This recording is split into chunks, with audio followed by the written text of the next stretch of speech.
नमस्कार, आप देख रहे हैं सच पत्रिका न्यूज और मैं हूं बालकृष्ण शुक्ला। राजस्थान के जल संसाधन मंत्री सुरेश सिंह रावत बुधवार को कोटपुतली पहुंचे।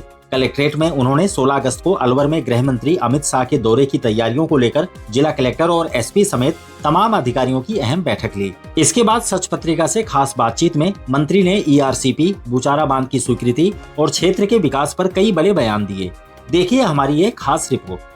16 अगस्त को केंद्रीय गृह मंत्री अमित शाह का अलवर दौरा प्रस्तावित है, जहां विकास कार्यों के शिलान्यास के साथ साथ कोटपुतली, बहरोड, खैरथल और अलवर क्षेत्र के लिए जीवनदायिनी बनने वाली सरस डेयरी अपग्रेडेशन प्लांट की आधारशिला रखी जाएगी। इस बड़े कार्यक्रम की व्यवस्थाओं और जन भागीदारी की रूपरेखा तय करने के लिए खुद मंत्री सुरेश सिंह रावत कोटपुतली पहुंचे। कलेक्ट्रेट पहुंचने पर कलेक्टर अपर्णा गुप्ता और एसपी सतबीर सिंह ने उनका स्वागत किया। इसके बाद उन्होंने अधिकारियों की मीटिंग ली, जिसमें उन्होंने जरूरी निर्देश जारी किए।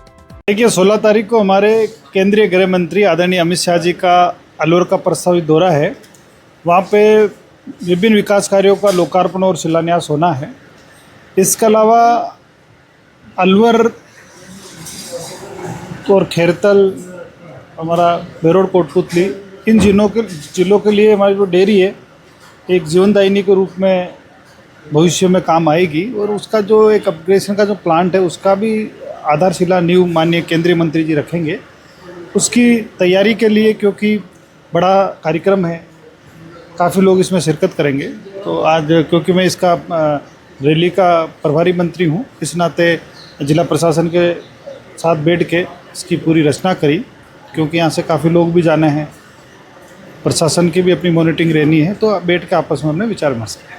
सच पत्रिका द्वारा जब कोटपुतली, बहरोड क्षेत्र में लगातार गिरते भूजल स्तर और पेयजल सिंचाई संकट को लेकर सवाल पूछा गया, तो मंत्री ने मुख्यमंत्री भजनलाल शर्मा का आभार व्यक्त करते हुए ईआरसीपी परियोजना और बुचारा बांध को लेकर बड़ी जानकारी साझा की।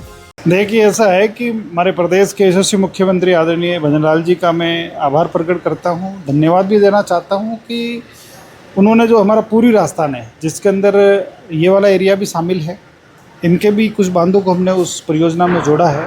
जो हमारा ईआरसीपी के माध्यम से काली सिंध, चंबल और पार्वती का जो लिंक होकर पानी आने वाला है, उसमें ये पूरा एरिया जुड़ा हुआ है। हमें पीने का पानी भी मिलेगा और हमारे यहाँ के जो बड़े डैम हैं उनको जोड़ेंगे भी सही। इसके अलावा भी हमने पूरे राजस्थान के अंदर सैकड़ों नहीं हज़ारों की संख्या में नए अनिकटों का निर्माण किया है और कुछ जीर्ण शीर्ण थे, उनका जीर्णोद्धार भी हमने किया है और ये अनवरत रूप से चलता रहता है। अभी कलेक्टर साहब से मेरी बात हुई, एक बुचारा का ये बता रहे थे, तो उसकी डीपीआर बन रही है, वो 7-8 दिन में उसको स्वीकृत कर देंगे।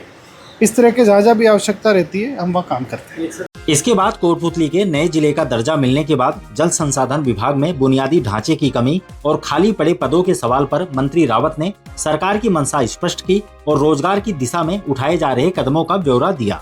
देखिए, ऐसा है कि माननीय मुख्यमंत्री जी ने सदन में कहा था कि 3 लाख युवाओं को रोजगार देंगे। लगभग 1.25 लाख तो हमने क्रॉस कर लिया है। हाल ही के अंदर अभी 4th क्लास की 40,000 पियून की भर्ती हुई है। इसके अलावा भी हमारे जो जयन है उसकी भी हज़ारों की संख्या भर्ती हुई है। तो जैसे जैसे हमारे पास वैकेंसी खाली होती जा रही है, सरकार उसको भरेगी। वहीं अलवर में प्रदेश के वन मंत्री संजय शर्मा द्वारा अपनी ही सरकार के प्रशासनिक अधिकारियों के खिलाफ धरने पर बैठने और कलेक्ट्रेट में तीखे बयानों से जुड़े सवाल पर मंत्री सुरेश रावत ने बेहद नपातुला जवाब दिया। देखिए, इस मामले की मेरे को कोई जानकारी नहीं है, जानकारी करके मैं आप लोगों को बताऊंगा। लेकिन क्योंकि चाहे मंत्री हो, चाहे विधायक हो, चाहे सांसद हो, सब जनता के चुने हुए जनप्रतिनिधि है और जनता की भावना के अनुरूप ही उनको काम करना चाहिए, करते भी हैं। अगर कोई ऐसी बात रही होगी तो मेरे संज्ञान में नहीं है, मैं बात करूँगा। कुल मिलाकर कोटपुतली, बहरोड जिले को ईआरसीपी के जरिए पानी मिलने की उम्मीद और बुचारा बांध की स्वीकृति का फैसला निश्चित रूप से क्षेत्रवासियों के लिए बड़ी राहत की खबर है। अब देखना ये होगा कि केंद्र और राज्य सरकार द्वारा इन मुद्दों को लेकर किए जा रहे दावे धरातल पर कितनी तेजी से पूरे होते हैं। क्षेत्र की हर छोटी बड़ी और सटीक खबर सबसे पहले देखने के लिए जुड़े रहिए सच पत्रिका के साथ। अगर आप ये वीडियो यूट्यूब पर देख रहे हैं तो चैनल को सब्सक्राइब करें और फेसबुक पर देख रहे हैं तो पेज को फॉलो करना ना भूलें। दोबारा मिलते हैं इसी तरह की दूसरी ताजा खबरों के साथ। नमस्कार।